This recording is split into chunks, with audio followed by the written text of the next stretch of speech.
वह एक बार फिर उसके सामने खड़ा था। लंबा चौड़ा, काला भुजंग, आंखों से झांकती भूख, एक ऐसी भूख जिसे कोई भी औरत चुटकियों में ताड़ जाती है। उस आदमी के लंबे चौड़े डील डॉल से उसकी सही उम्र का पता नहीं लगता था, पर उसकी उम्र 30 से 40 साल के बीच कुछ भी हो सकती थी। वहीं दूसरी ओर काव्या गोरी चिट्टी, छरहरे बदन की गुड़िया सी दिखने वाली एक भोली भाली, मासूम सी लड़की थी। मुश्किल से अभी उसने 20वां वसंत पार किया होगा।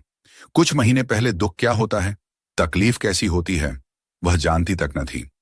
माँ बाप के प्यार और स्नेह की शीतल छाया में काव्या बढ़िया जिंदगी गुजार रही थी, पर दुख की एक तेज आंधी आई और उसके परिवार के सिर से प्यार, स्नेह और सुरक्षा की वह पिता रूपी शीतल छाया छिन गई।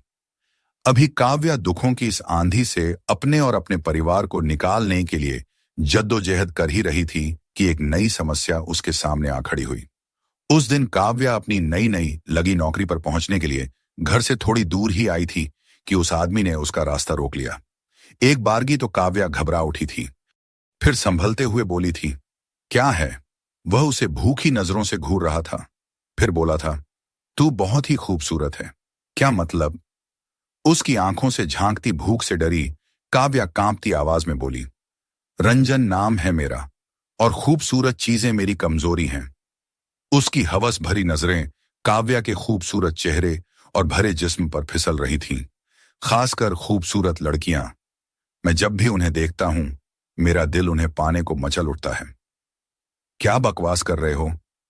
अपने अंदर के डर से लड़ती काव्या कठोर आवाज में बोली, मेरे सामने से हटो, मुझे अपने काम पर जाना है। चली जाना, पर मेरे दिल की प्यास तो बुझा दो। काव्या ने अपने चारों ओर निगाह डाली। इक्का दुक्का लोग आ जा रहे थे। लोगों को देखकर उसके डरे हुए दिल को थोड़ी राहत मिली। उसने हिम्मत करके अपना रास्ता बदला और रंजन से बचकर आगे निकल गई। आगे बढ़ते हुए भी उसका दिल बुरी तरह धड़क रहा था। ऐसा लगता था जैसे रंजन आगे बढ़कर उसे पकड़ लेगा, पर ऐसा कुछ नहीं हुआ। उसने कुछ दूरी तय करने के बाद पीछे मुड़कर देखा। रंजन को अपने पीछे न पाकर उसने राहत की सांस ली। काव्या लोकल ट्रेन पकड़कर अपने काम पर पहुंची, पर उस दिन उसका मन पूरे दिन अपने काम में नहीं लगा। वह दिन भर रंजन के बारे में ही सोचती रही। जिस अंदाज से उसने उसका रास्ता रोका था, उससे बातें की थीं, उससे इस बात का आसानी से अंदाजा लगाया जा सकता था कि रंजन की नीयत ठीक नहीं थी। शाम को घर पहुंचने के बाद भी काव्या थोड़ी डरी हुई थी, लेकिन फिर उसने यह सोचकर अपने दिल को हिम्मत बंधाई कि रंजन कोई सड़क छाप बदमाश था और वक्ती तौर पर उसने उसका रास्ता रोक लिया था। आगे से ऐसा कुछ नहीं होने वाला। लेकिन काव्या की यह सोच गलत साबित हुई। रंजन ने आगे भी उसका रास्ता बार बार रोका। कई बार उसकी इस हरकत से काव्या इतनी परेशान हुई कि उसका जी चाहा कि वह सब कुछ अपनी मां को बता दे, लेकिन यह सोचकर खामोश रही कि इससे पहले से ही दुखी उसकी मां और ज्यादा परेशान हो जाएंगी। काश आज उसके पापा जिंदा होते तो उसे इतना न सोचना पड़ता। पापा की याद आते ही काव्या की आंखें नम हो उठीं। उनके रहते उसका परिवार कितना खुश था। मम्मी पापा और उसका एक छोटा भाई, कुल 4 सदस्यों का परिवार था उसका। उसके पापा एक ट्रांसपोर्ट कंपनी में काम करते थे और उन्हें जो पैसे मिलते थे उससे उनका परिवार मजे में चल रहा था। जहां काव्या अपने पापा की दुलारी थी, वहीं उसकी मां उससे बेहद प्यार करती थी। उस दिन काव्या के पापा अपनी कंपनी के काम के चलते मोटरसाइकिल से कहीं जा रहे थे कि पीछे से एक कार वाले ने उनकी मोटरसाइकिल को तेज टक्कर मार दी। वे मोटरसाइकिल से उछले, फिर सिर के बल सड़क पर जा गिरे। उससे उनके सिर के पिछले हिस्से में बेहद गंभीर चोट लगी थी। टक्कर लगने के बाद लोगों की भीड़ जमा हो गई।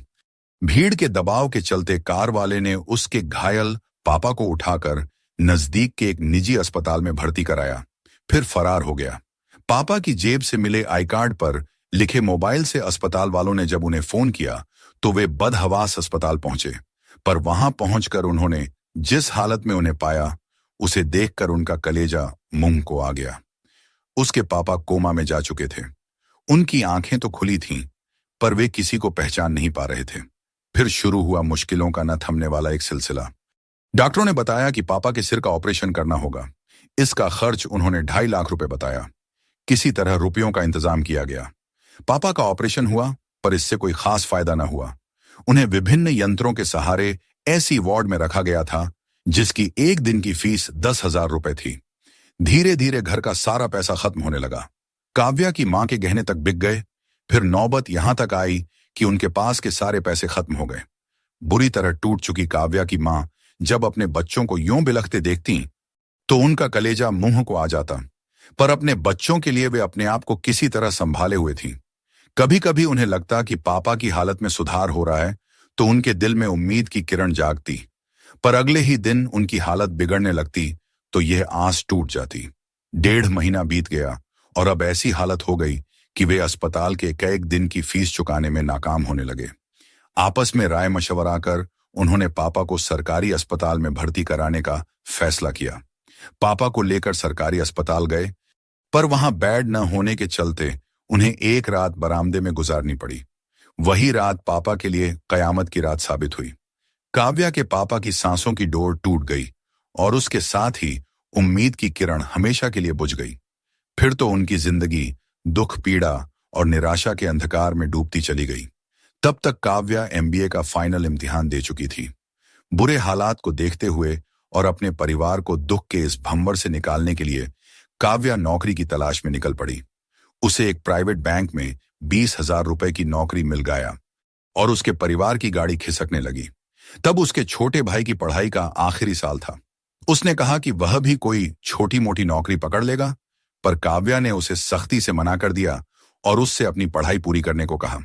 20 साल की उम्र में काव्या ने अपने नाजुक कंधों पर परिवार की सारी जिम्मेदारी ले ली थी, पर इसे संभालते हुए कभी कभी वह बुरी तरह परेशान हो उठती और तब वह रोते हुए अपनी मां से कहती, मम्मी, आखिर पापा हमें छोड़कर इतनी दूर क्यों चले गए जहां से कोई वापस नहीं लौटता। और तब उसकी मां उसे बाहों में समेटते हुए खुद रो पड़ती। धीरे धीरे दुख का आवेग कम हुआ और फिर काव्या का परिवार जिंदगी की जद्दोजहद में जुट गया। समय बीतने लगा और बीतते समय के साथ सब कुछ एक ढर्रे पर चलने लगा। तभी यह एक नई समस्या काव्या के सामने आ खड़ी हुई। काव्या जानती थी कि बड़ी मुश्किल से उसकी मां और छोटे भाई ने उसके पापा की मौत का गम सहा है। अगर उसके साथ कुछ हो गया तो वे यह सदमा सहन नहीं कर पाएंगे और उसका परिवार, जिसे संभालने की वह भरपूर कोशिश कर रही है, टूटकर बिखर जाएगा। काव्या ने इस बारे में काफी सोचा, फिर इस निश्चय पर पहुंची कि उसे एक बार रंजन से गंभीरता से बात करनी होगी। उसे अपनी जिंदगी की परेशानियां बताकर उससे गुजारिश करनी होगी कि वह उसे बख्श दे। उम्मीद तो कम थी कि वह उसकी बात समझेगा, पर फिर भी उसने एक कोशिश करने का मन बना लिया। अगली बार जब रंजन ने काव्या का रास्ता रोका तो वह बोली, आखिर तुम मुझसे चाहते क्या हो? क्यों बार बार मेरा रास्ता रोकते हो? मैं तुम्हें चाहता हूं। रंजन उसके खूबसूरत चेहरे को देखता हुआ बोला, मेरा यकीन करो, मैंने जब से तुम्हें देखा है मेरी रातों की नींद उड़ गई है। आंखें बंद करता हूं तो तुम्हारा खूबसूरत चेहरा सामने आ जाता है। सड़क पर बात करने से क्या यह बेहतर नहीं होगा कि हम किसी रेस्टोरेंट में चलकर बात करें? काव्या के इस प्रस्ताव पर पहले तो रंजन चौंका, फिर उसकी आंखों में एक अनोखी चमक जाग उठी। वह जल्दी से बोला, हाँ हाँ, क्यों नहीं। रंजन काव्या को लेकर सड़क के किनारे बने एक रेस्टोरेंट में पहुंचा। फिर बोला, क्या लोगी? कुछ नहीं, कुछ तो लेना होगा, तुम्हारी जो मर्जी मंगवा लो। रंजन ने काव्या और अपने लिए कॉफी मंगवाई और जब वे कॉफी पी चुके तो वह बोला, हाँ, अब कहो, तुम क्या कहना चाहती हो? देखो, मैं उस तरह की लड़की नहीं हूं जैसा तुम समझते हो। काव्या ने गंभीर लहजे में कहना शुरू किया, मैं एक मध्यम और इज्जतदार परिवार से हूं, जहां लड़की की इज्जत को काफी अहमियत दी जाती है। अगर उसकी इज्जत पर कोई आंच आई तो उसका और उसके परिवार का जीना मुश्किल हो जाता है। वैसे भी आजकल मेरा परिवार जिस मुश्किल दौर से गुजर रहा है, उसमें ऐसी कोई बात मेरे परिवार की बर्बादी का कारण बन सकती है। कैसी मुश्किलों का दौर?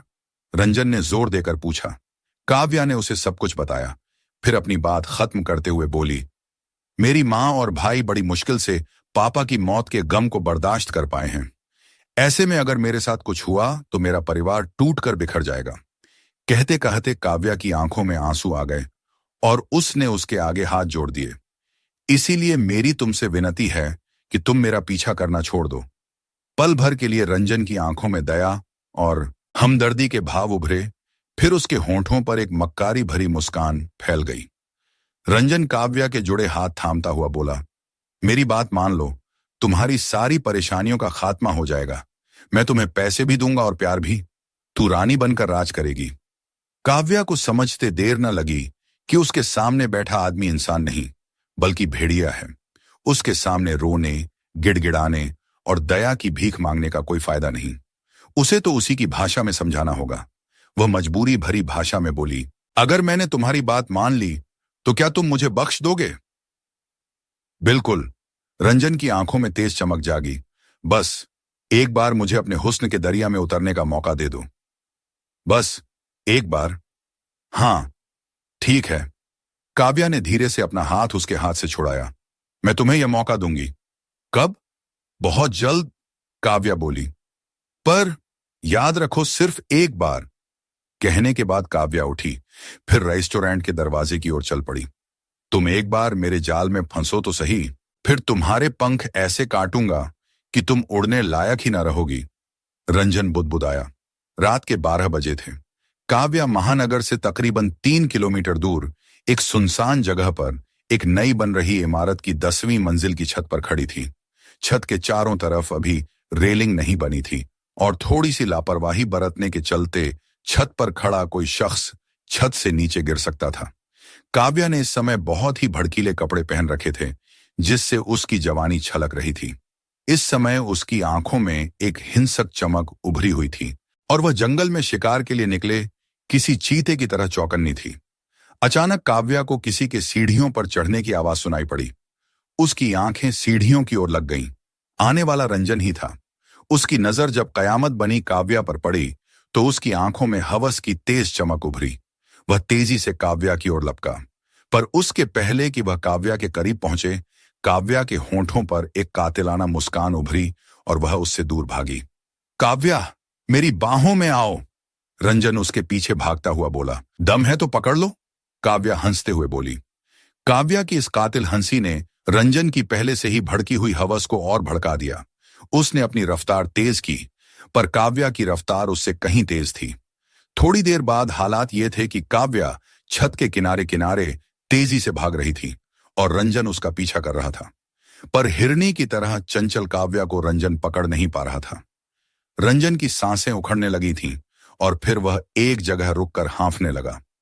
इस समय रंजन छत के बिल्कुल किनारे खड़ा था, जबकि काव्या ठीक उसके सामने खड़ी हिंसक नजरों से उसे घूर रही थी। अचानक काव्या तेजी से रंजन की ओर दौड़ी। इससे पहले कि रंजन कुछ समझ सके, उछलकर अपने दोनों पैरों की ठोकर रंजन की छाती पर मारी। ठोकर लगते ही रंजन के पैर उखड़े और वह छत से नीचे जा गिरा। उसकी लहराती हुई चीख उस सुनसान इलाके में गूंजी। फिर धड़ाम की एक तेज आवाज हुई। दूसरी ओर काव्या विपरीत दिशा में छत पर गिरी थी। काव्या कई पलों तक यूं ही पड़ी रही, फिर उठकर सीढ़ियों की ओर दौड़ी। जब वह नीचे पहुंची तो रंजन को अपने ही खून में नहाया जमीन पर पड़ा पाया। उसकी आंखें खुली हुई थीं और उसमें खौफ और हैरानी के भाव ठहर कर रह गए थे। शायद उसने सपने में भी नहीं सोचा था कि उसकी मौत इतनी भयानक होगी। काव्या ने नफरत भरी एक नजर रंजन की लाश पर डाली, फिर अंधेरे में गुम होती चली गई।